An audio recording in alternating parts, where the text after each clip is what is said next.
All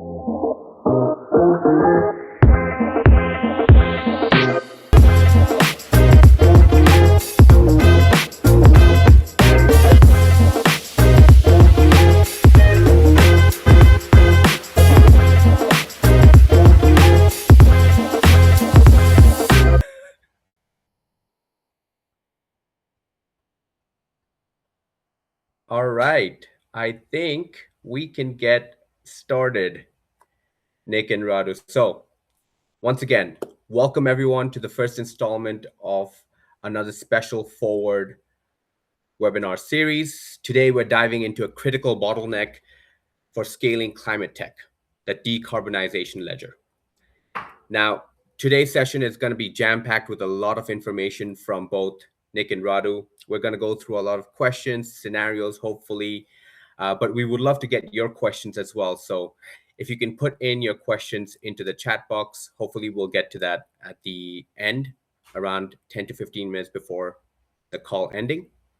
We'll get to those questions. So without further ado, let me start off with a quick intro. Now, as a Series A or B founder, you know that proving your climate impact is only half the battle. The real challenge is translating that impact into hard financial returns, building a case that unlocks massive non-dilutive grants while simultaneously proving undeniable ROI to your venture capital investors. Far too often, founders treat impact and finance as two separate conversations. Now, today, we're going to try to bridge that gap. And to help us do that, I'm joined by two of our top senior consultants at Forward.Earth, Radu Jitaru, an expert in grant consulting and CFO advisory. Radu helps climate tech companies navigate complex funding landscapes to secure non-dilutive capital and build the robust financial strategies needed to deploy it effectively. We also have Nick Jones, a specialist in finance, growth planning, and capital strategy.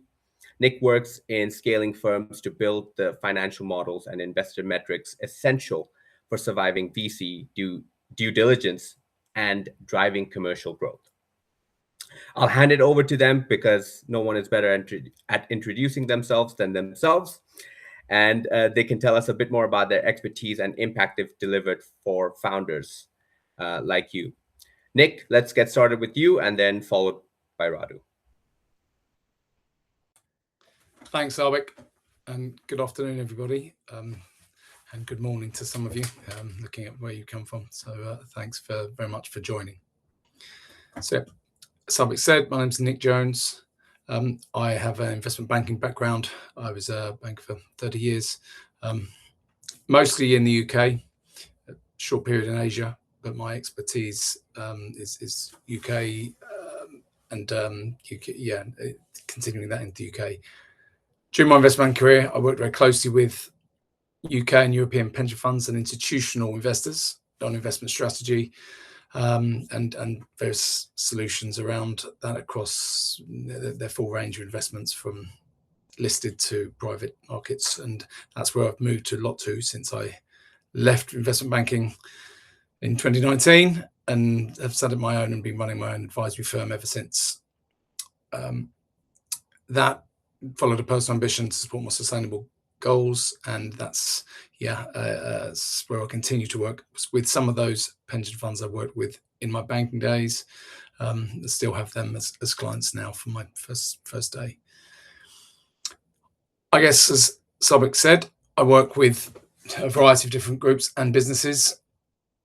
Some of my colleagues in other areas, we cross over sort of into much more early stage sort of investors, so some high net worths and angels. I have some contact with them, spend a lot more time with VC and even institutional VC now as the market is gradually changing a little bit more, with a little bit more interest in looking at VC, but probably more at the growth stage businesses where there's a lot of demand for institutional focus, especially in the UK. And I will hasten to add my focus is much more in the UK institutional space and investment space, just because of where I'm based and my background. But I do have a little bit of experience in Europe across, but not much. So apologies if my direction is a little UK centric. I say, and a lot around that sort of market from the UK investment sphere, from pension funds and high-level institutional investors down to VC, and a lot of the government, not so much grant. That's very, very much Radu's area of expertise, which he'll highlight, but around a lot of the situations in like sort of British Business Bank, National Wealth Fund, UK government focus on that sort of things. Yeah, look, I work with a variety of different companies and have helped a variety of different companies in different ways. That's like it says, like Sabik said, apologies, helping them with their financial modeling, what they need to do to go to investors, be prepared for investors, helping them with different forms of finance, and yeah, various other advisory roles that can include, yeah, presentation, priming, institutional. Done that for an AI robotics company in the recycling space. You're working at investor events, speaking to investors, and yeah, I've also helped a company actually flip to the US, just because they had a US investor that we'd introduced them to. So I do get some exposure through across the pond, but not as much as to say some of the others. But yeah, look forward to this session and hopefully giving some insight and answering some questions as well. Thank you. Over to you, Radu. Thank you, Selby. Thank you, Nick. Good afternoon, everyone. Good morning to those that are on the other part of the planet. Thank you for the introduction. My name is Radu, and I'm really excited to be part of this first session of the First of World series. When Selby first told me that he wants to start such topics, I was very excited, because it's right at the intersection of two worlds that I have been working for most of my career. So it's about finance and about climate impact. Myself, I have 15 years of experience across corporate finance, banking, investment banking, and credit risk management. Over time, I transitioned into working more closely with startups and innovation-driven companies. Today, I have my own advisory company. I'm the CEO of Anderson Finance. And I am happy to say that through this work, I have the opportunity to support around 300 startups across different sectors, from health tech to energy and sustainability. And I think that my contribution was to help them raise around 125 million in funding. A significant part of my work today is focused on climate tech and innovation project. Why is that? Myself, I want to have my small contribution to create a better world. So that's why I think that this niche is something where I can have my own contribution.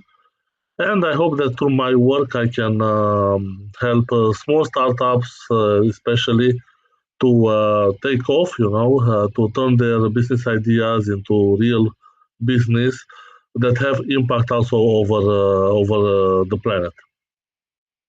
From my background, from my experience, I have worked as external investment analyst with Catalyst Accelerator in Abu Dhabi, and that is where I have most of my expertise. So I'm more focused on GCC countries, especially Emirates, Saudi Arabia, Oman, that part of the world. I'm also had some experience with US-based VC funds, also focused on sustainability sectors like renewable energy and the environment. I think that this helped me to get like a global view, not only on the financial world, but also on whole ecosystems of startups that are trying to change the world, that are trying to improve our lives. So I think this can be like a good opportunity for me to share my knowledge here, and of course to reply your questions, and to try, of course, together with you to understand and to have better information about non-dilutive funding and grants. So this is my main purpose here. Together with Nic and Srbik, we want to discuss how grants and non-funding can help you, your company, to get the right funding in order to start a business or to scale. I think this is it from my side. Perfect. Yeah, as you can see, we have all muted our mics when we're not speaking because the camera is a bit flicky in terms of transitioning from speaker to speaker. So bear with us as we navigate this platform accordingly with you.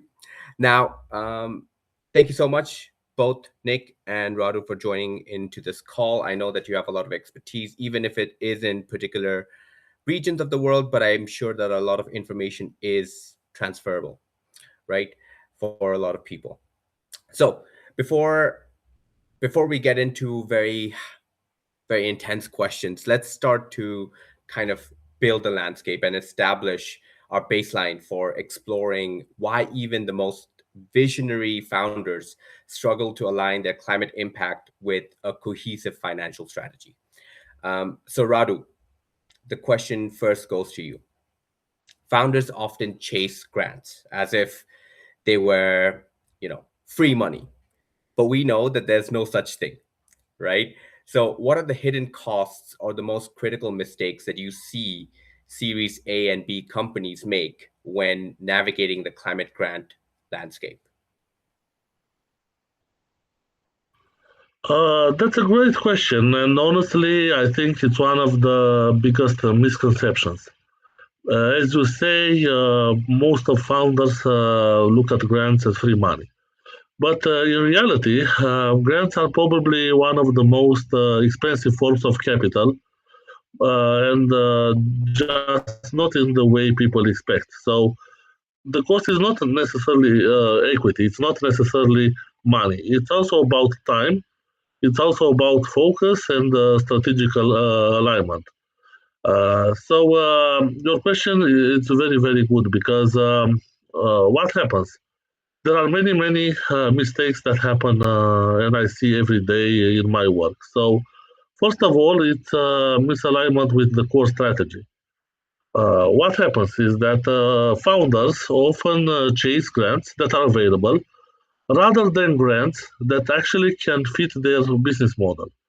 So instead of asking, does this funding accelerate our core product and go to market? They say, how can we tweak our story to fit this goal, right? So this is the first common mistake. I used to do it myself, okay, in my early years. So it's no problem that you have the same thinking or the same approach. But this creates a dangerous situation because the company starts drifting away from its core strategy. We just build a story to secure funding. So this is a very common mistake. Then the second mistake I see every day is underestimating the execution complexity. Winning a grant is one thing.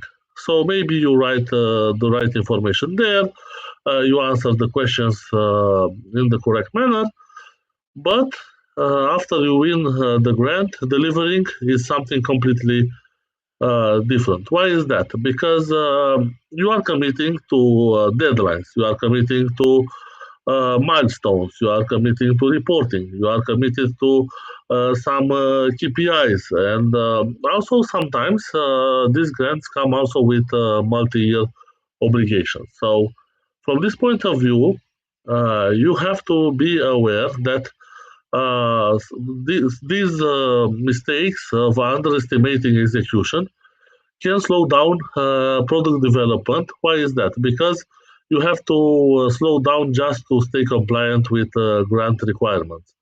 I remember a startup that I advised that had this struggle because it was there were only two founders and they had to take a lot of time to comply with the grant requirement.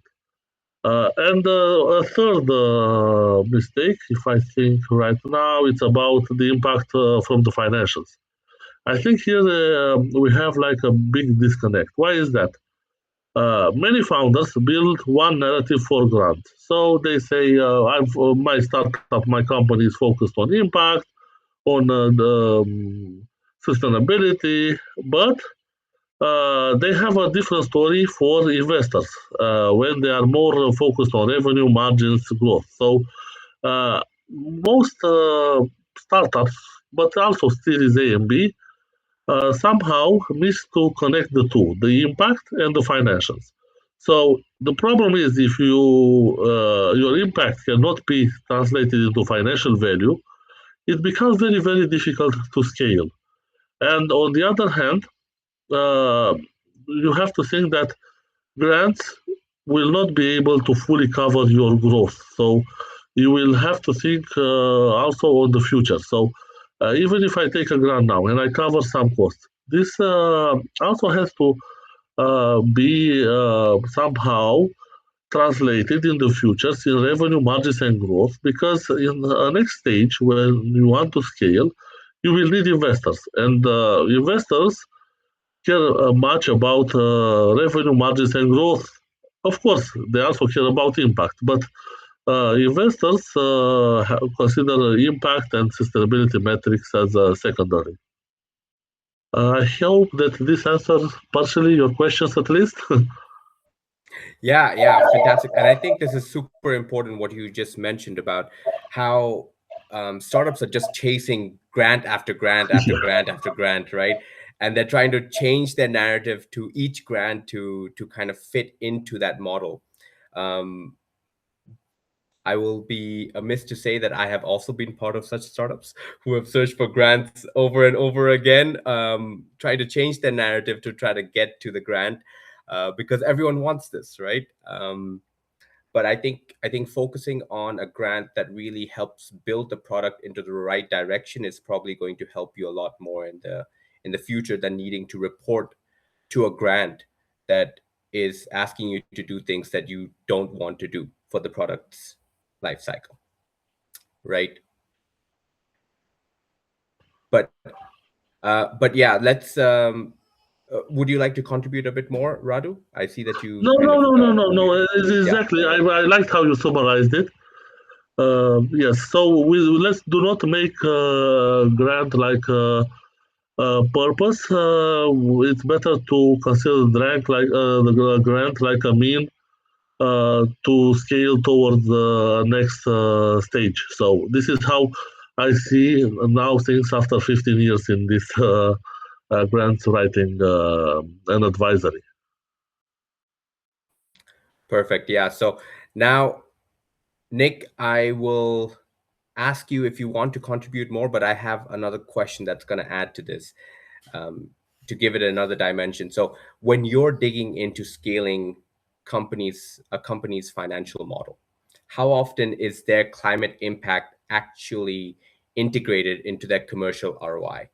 And where does the disconnect usually happen?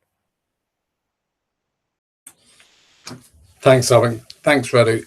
I agree. Look, my experience with grants says not as expert that. However, I know that in the UK, even the application process, as is most cases, are very cumbersome and time-consuming.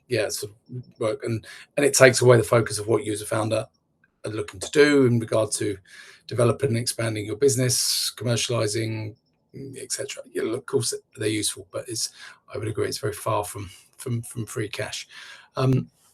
Flipping that, as you said, to subject on the question around how do you sort of put your climate impact into your commercial return investments, it's a real challenge, and it's not put in as much as it can be, right? So it's not often there. It's often put in as an afterthought to sort of financials, but purely just because demonstrating often in a lot of cases that climate impact is very challenging, and converting that into pure financial terms can in some cases be very difficult, and long term, which is also very challenging for when you're looking at investors. How do you put that into pure cash flow now? How do you put it into payback timescales? There's invariably often higher upfront costs.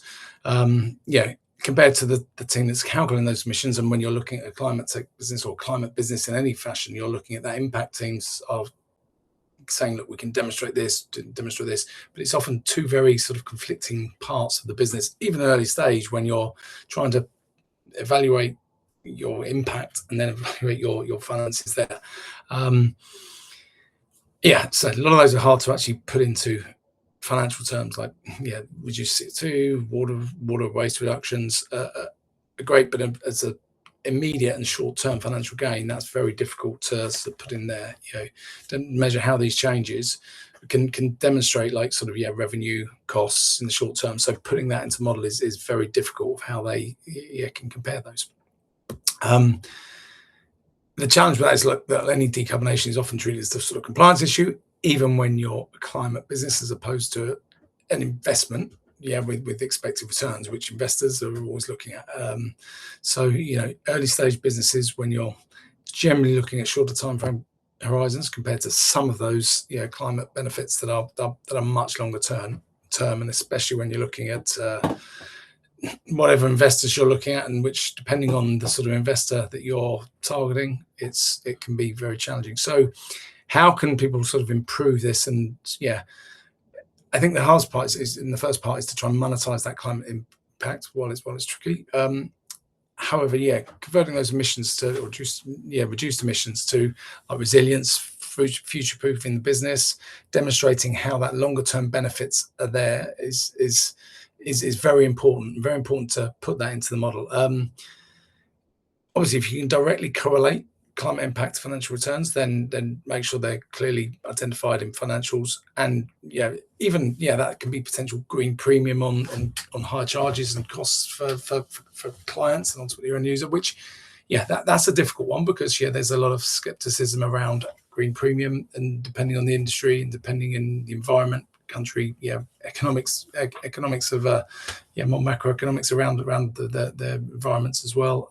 That's also a challenge, but where you can try and look to demonstrate that. There is this sort of opportunity of demonstrating impact on the world as like a financial risk or opportunity, and again, trying to identify that, whether you're putting that in costs or in revenue, whichever that is.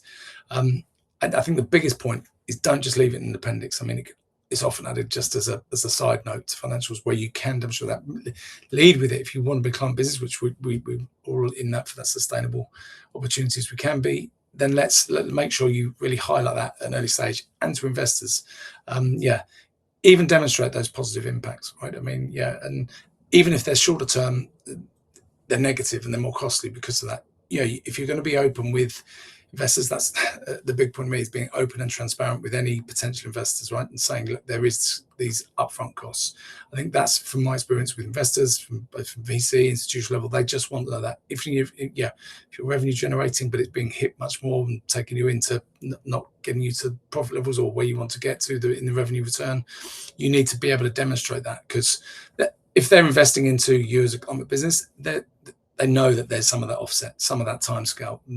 Be honest about that and say, we can cut that cost, because if that's core to your business, you want to keep that core to your business. They're buying into your business as a founder. They want your passion for that climate change, and if they're investing into a climate impacting business, they're going to understand that as well. I mean, chat to lots of VCs, whereas angels and the institutional level, they're happy to sort of wait for that to a certain degree. Perfect. Yeah, I think the big point here is that don't let them join in together too late, right? Do it from the start. Get them integrated from the start. So the question that I have for both of you together here is, do government grant bodies and venture capitalists actually look for the same kind of metrics, or are founders essentially forced to tell two completely different stories to kind of survive?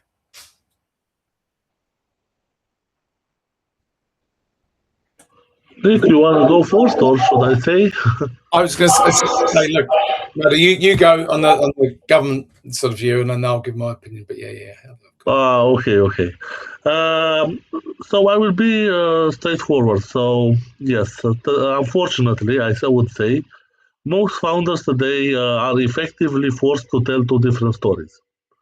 So on one side, we have the government and grant bodies that are primarily focused on decarbonization, on environmental impact, alignment with policies, compliance, and these points, and of course, long-term societal benefits.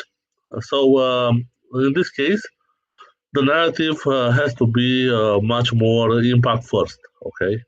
On the other side, when we speak about venture capital or investors, as I was saying before, they are firstly looking at revenues growth, margins, scalability, and ultimately they want to see some return on the investment. So um, they are clearly looking more like a financial first narrative.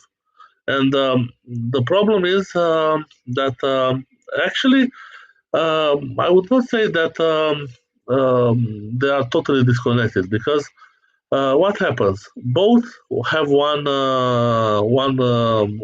common goal. They want to see how a company or a business creates value. So, from this point of view, a founder or a CEO of a Series A company or a B company have to somehow blend the two narratives because remember the goal of both government and investors is how we create value. So, for example, if you have a company or startup or Series A or Series B, and your solution, let's say, reduces emissions. You have also to think what does that mean in terms of cost saving. So this is the link. Then, if you say that, look, my business improves efficiency, how you also have to think how that impact margins or pricing power. Then, if you say that I have a solution that enable, let's say, regulatory compliance, how does this create a demand or reduce the risk in the industry? So this is how I see things. Yes, there are different requirements, but remember, in general, both government and VCs want to see how the solution creates value. Okay, so in order to bridge the two, you have somehow to determine first the environmental impact, let's say, and then you have also to understand how this environmental impact also translates into economic value. So this is how I see things. Thanks, Radu. Yeah, I agree. I think, look, there can sometimes be the need for two very different stories. Although I also feel that depends on who you're speaking to and what sort of investors you're speaking to. Now, in climate style companies, you're going to have the sort of target the right sort of investor. I think that's a key point generally as a founder. Make sure you're targeting the right funds, the right VC. There's no point chasing money from someone that's not going to either look at your product or something that's a climate focused product and have that you're then going to really struggle to get that message over, especially if your ROI is not going to be at the earlier stage and earlier point. So yeah, you need to adjust that.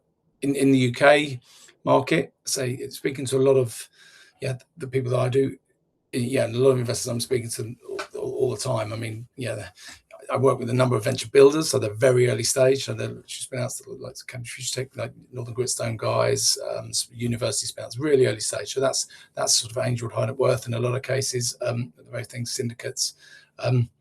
They still want to understand what got so on what your ultimate exit strategy is, but so what is that return? As Radu was talking about, what's that they want to get that investment return ultimately. So they will need to understand that. So having some concept of that.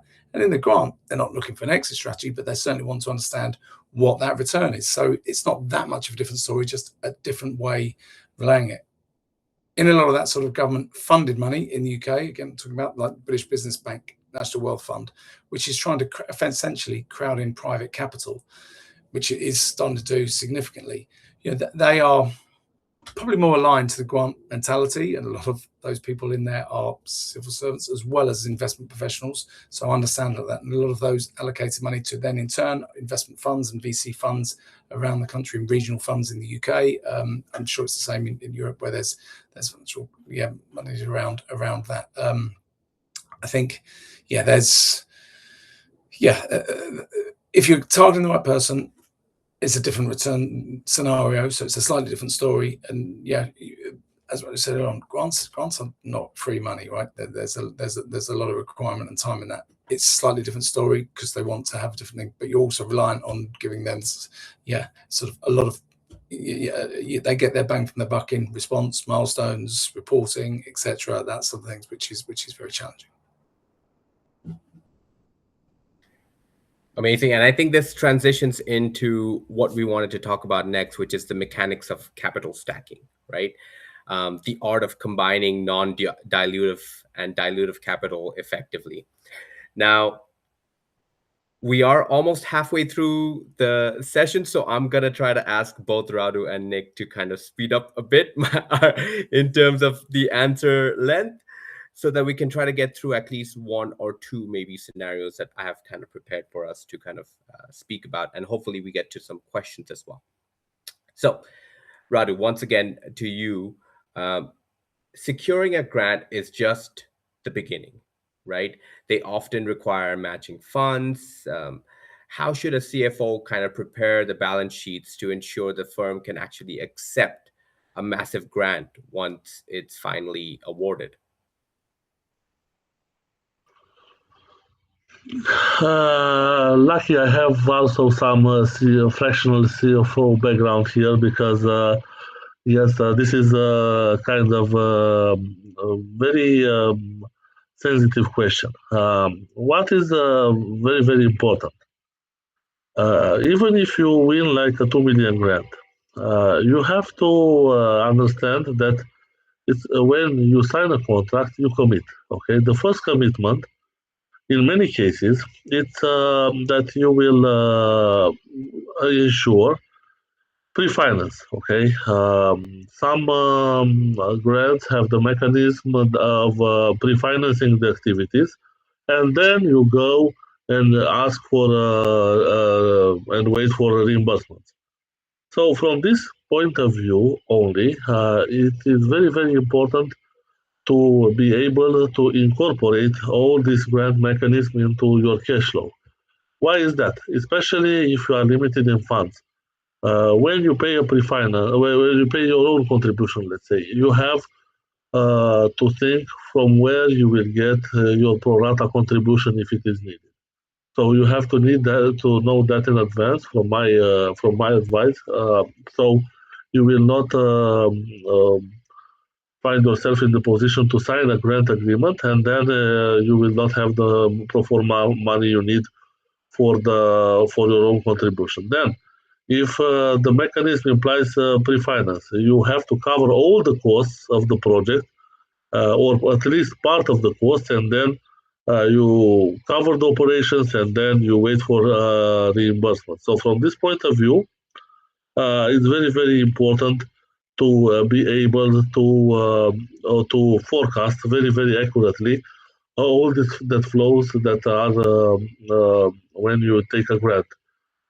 Same is for VCs. For example, if you raise from VCs, you also make a commitment, because most of VCs are also expecting for you to meet some KPIs. For example, if you get some VC funding and you have some certain forecasts, VCs will expect you to meet some revenue goals, some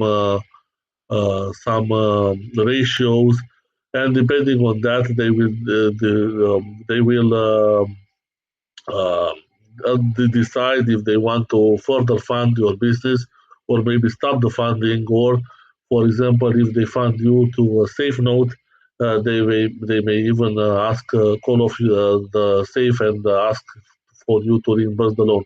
So you have to very, very carefully link the mechanism of the funding, no matter if it is a grant or if it is a VC funding, to the actual balance sheet of your company. So yes, even if you are in an early stage, even if your accounting transactions will not be many, and maybe you say, I don't need a CFO or something, I advise you to get a frictional CFO at least that can advise you on all these small things, but that matter a lot, especially in early stage funding. The Series A and Series B is also important, but early stage, I would say having someone that understands how this mechanism works is essential. Perfect. Yeah, and I think a lot of people kind of forget this step, right? That they need to Yeah. understand how the grant works for them, and it's not just applying to a grant, Yeah, right? so you are happy, well, we won the grant, but then they forget that actually it's a commitment, right? So it's not about just winning the grant, it's also to have the co-funding, it's also to have the proper cash flow so you can match, because there might be some delays in getting your funds reimbursed, It's very, Yeah, very important. exactly. So now, Nick, in your perspective, right, of growth capital, how does a startup landing a major government grant shift your perception of their financial risk? Is it a value add, or does it signal a looming red tape that this company is going to face in the future? Yeah, I think like generally grants are positive, right? I mean, they're positive for growth capital. They lack of dilutive capital. They're not diluting the equity. They're de-risking, potentially used for de-risking R&D, extending runways. Validation of the products. I think that the validation of the product is a key part of the way investors look at grants, right? If you've got grant from, I think there's generally a huge amount of need, certainly in technical aspects that grants are going to require, and that's part of, as we talked about, that sort of load on grants not being a free ride. There's a lot of work to put into them. Like what I said, make sure you've got the right people involved that can still concentrate on your actual job, and that's the big challenge where I think grants are concerning for investors, depending on how much you owe and what the value is, and how much of that business and how much of the company has taken in grants compared to other equity. Even where it's matched, and match funding is obviously great. You've got to provide that, and there are lots of, in the UK, lots of people in Innovate UK style grants that have match funding status. A lot of those are alongside EIS and SEIS. I mean, SEIS is only small, but usually used up by the angels and high net worths. But the EIS is generally there for a lot of style funds that can support those match funding type situations. They're, because of the situation and who they are, much more used. I'm sure that's the same anywhere. They're much more used to grant application because they're part of that process, and they've been through those processes with, in the UK, the EISA and other entities, and internationally. So they're probably a little bit more aware of them, but it depends on who those are. They're also aware that how much of your bandwidth as a new business and is being taken up by that grant. Firstly, in the application process, that's usually done by the time you're getting there, so you're at that point. But also, how much are you having to spend on the reporting, the extra work that goes with that, and the extra sort of is that sort of is it just there for runway protection? Is it there for R&D? And can you still focus on expanding your business? You can't swap those grants for like pure commercial revenue or commerciality of a business, right? And that's what an investor wants to see. They want to see that business growth and that equity growth and that valuation growth, as Radu talked about earlier on. You can potentially look at that and say, well, okay, should you account for them separately, right? Can you look at different areas in sort of it's almost separately accounted for. It's not there as the grant is in a separate pot that is utilised in different ways. So compliance and reporting requirements are much larger, and in that respect, you don't want to be taking you as founders or you as taken away from what you're going out to do, improving the climate, commerciality of your business, and various other aspects of that. So there's always going to be those milestones that you have to report in grants. Investors look at that positively, but also how much time are you having? So is that runway extension good for them? If it's a larger grants, is the reimbursement can be slow, or the actual allocation of those can be slow, and you can often have to wait a long time to get that grant. I know we're going to possibly touch on bridge funding later, but there's various aspects of that. So look, you get the drift. I mean, I think it's if the grant's too big and takes up too much time, it takes away from that. So it's positive in some aspects for the credibility, for that support, extending that runway, and that you can focus on that business. But it's negative on those administrative burden. That's fine. Investors are going to want to have that balance, and you need to know and be able to tell an investor, potential investors, what that is and how much it is if they challenge you on that. So understanding that risk is key, I think. Perfect. Yeah.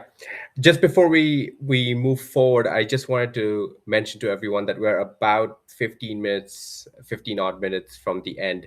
So if you do have questions, please put it in the chat, or else I will continue trying to pick these two wonderful brains in the meantime.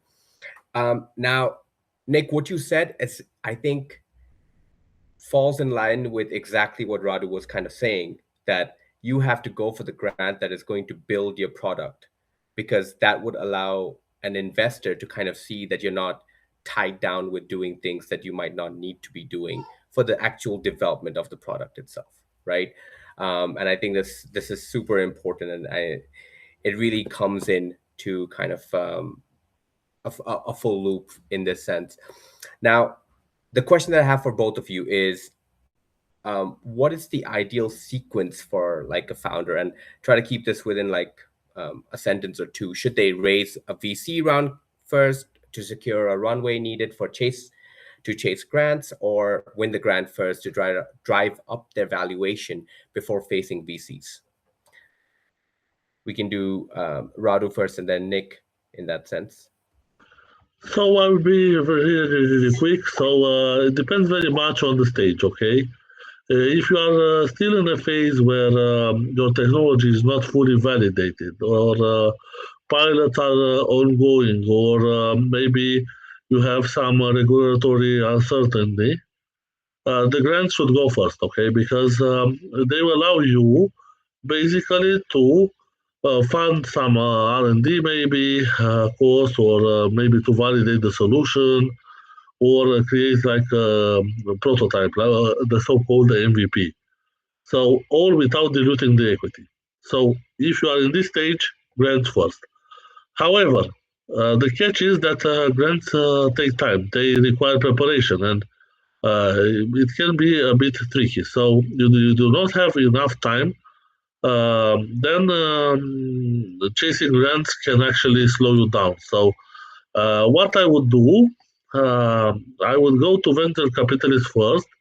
If your priority is speed, okay, you want to enter the market first, or if you are scaling a validated solution, because raising with VCs will give you immediate liquidity, you will have flexibility, and then the ability to execute your whole strategy quickly.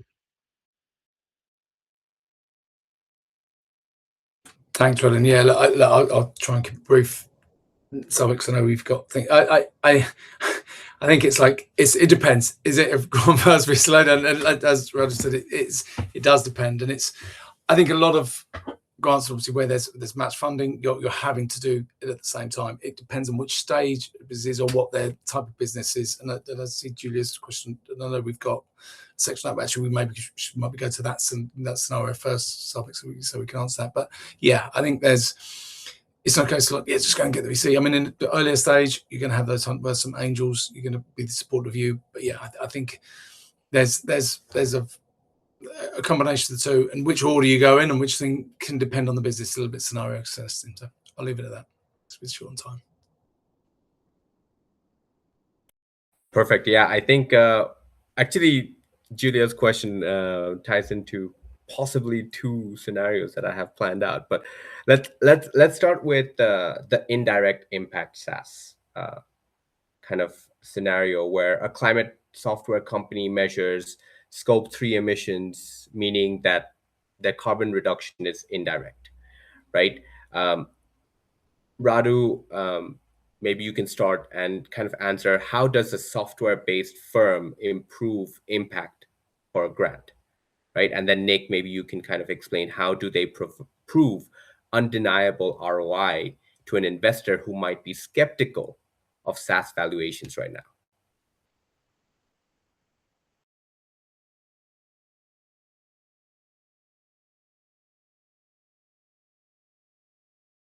Radu, you're muted, by the way. Yeah, sorry. Okay, so now we go to the real world.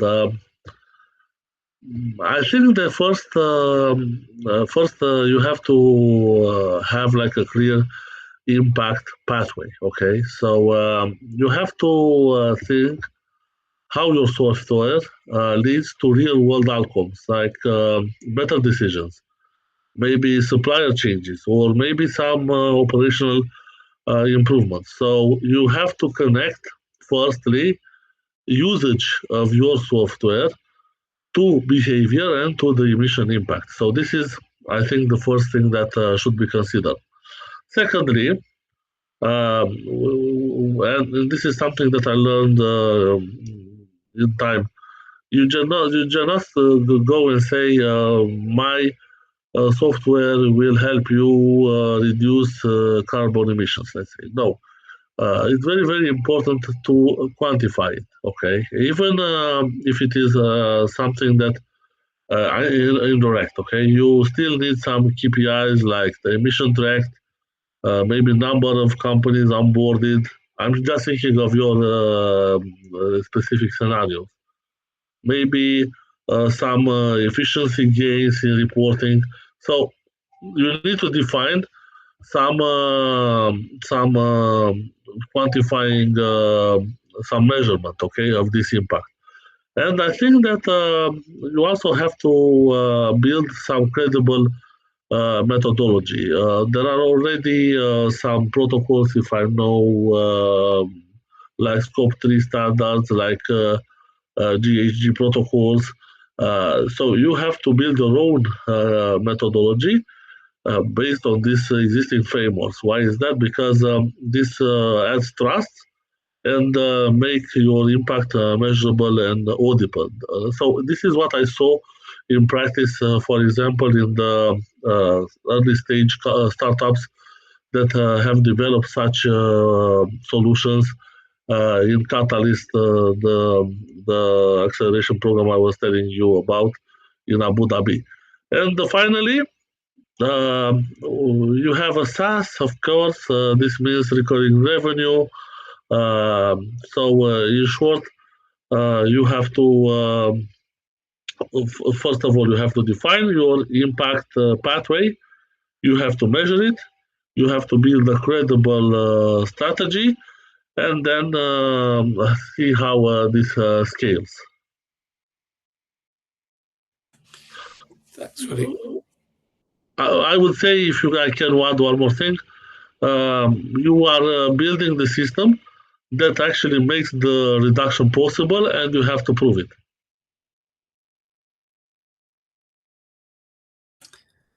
Yeah, I think on the second part, I'd agree on that. Yeah, and I think Julia asking about you relating to your question as well as how can you prove that ROI in a SaaS sort of indirect.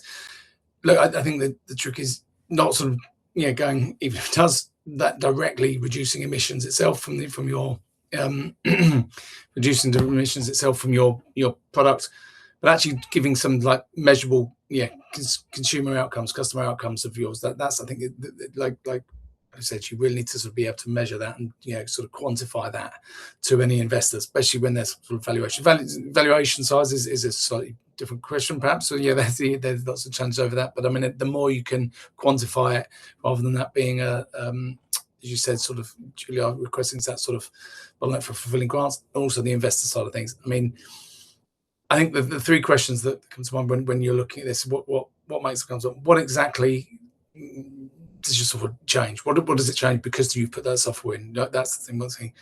How do you know that it changed, and how do you measure that it changed effectively? So what is that measurement?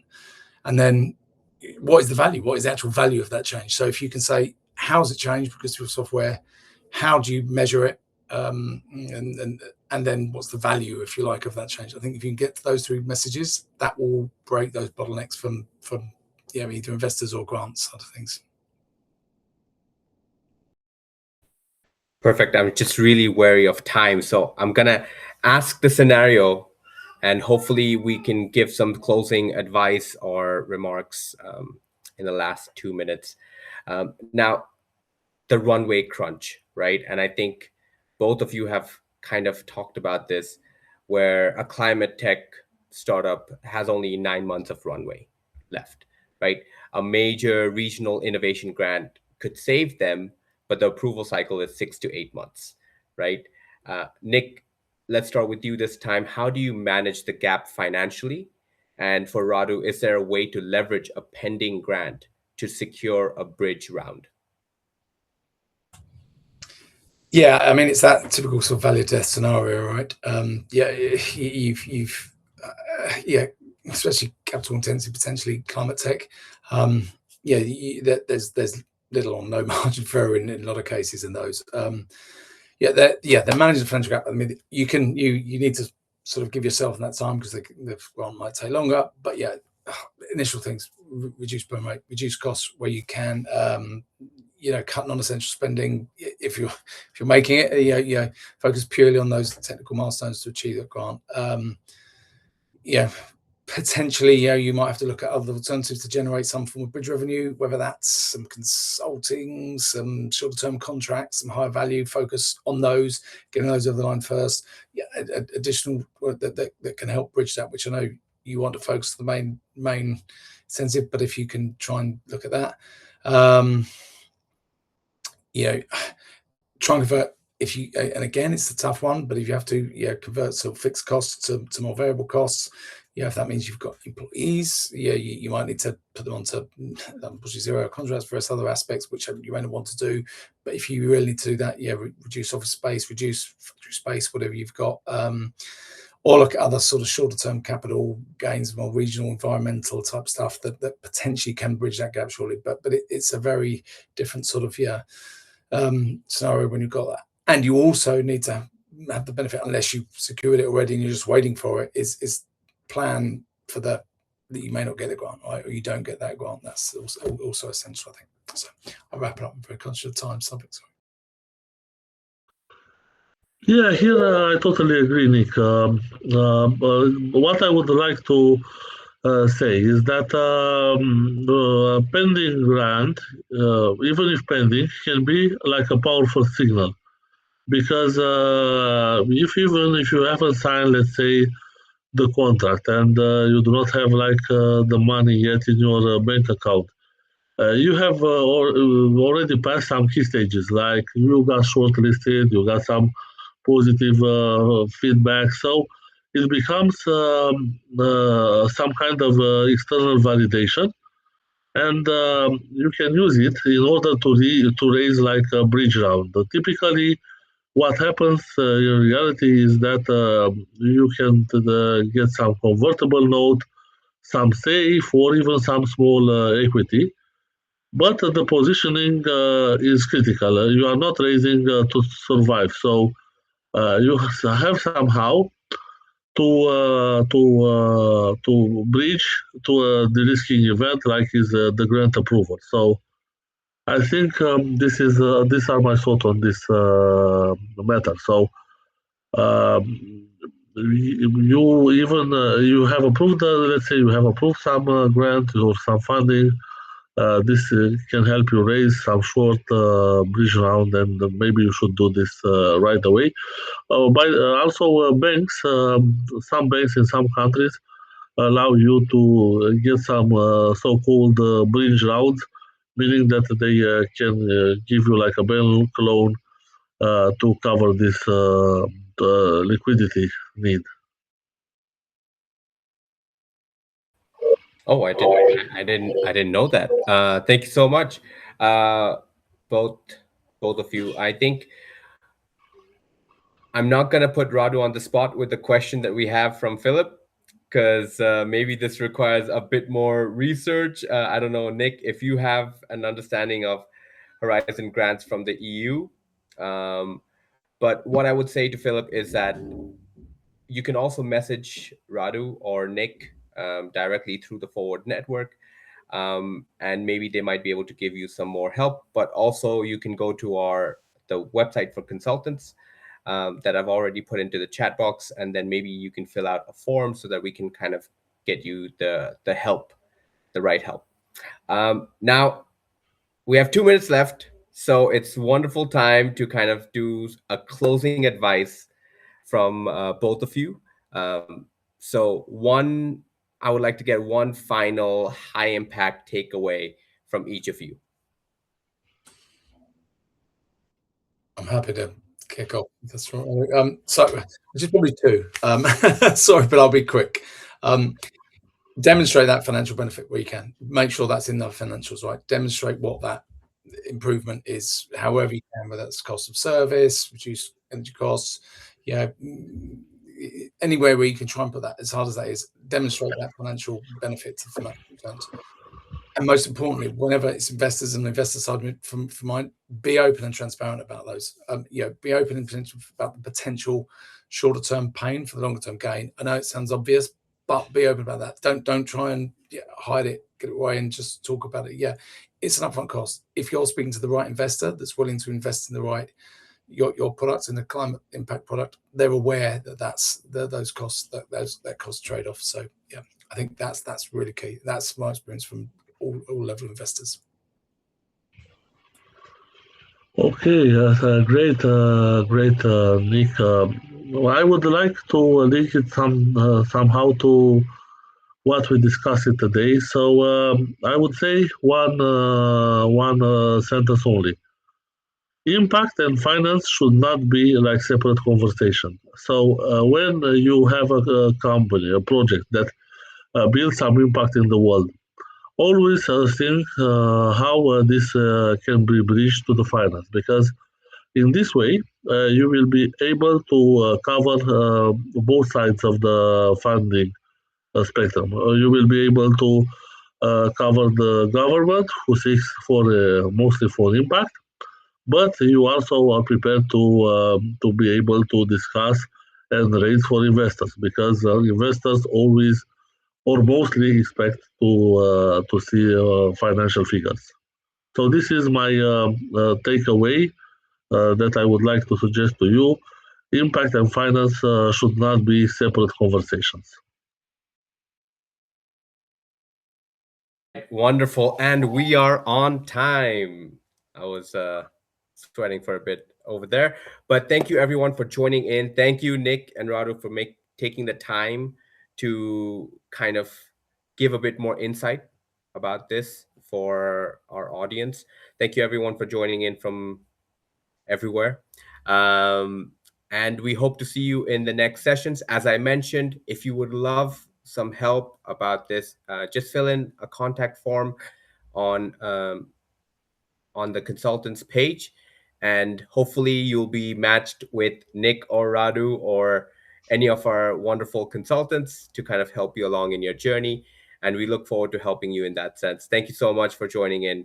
Take care and have a wonderful afternoon and evening or night. Take care. Thanks, Albert, for hosting, and thank you everyone for joining. Please. Thank you so much for this opportunity. Good evening. Have a nice evening. Bye-bye. Bye.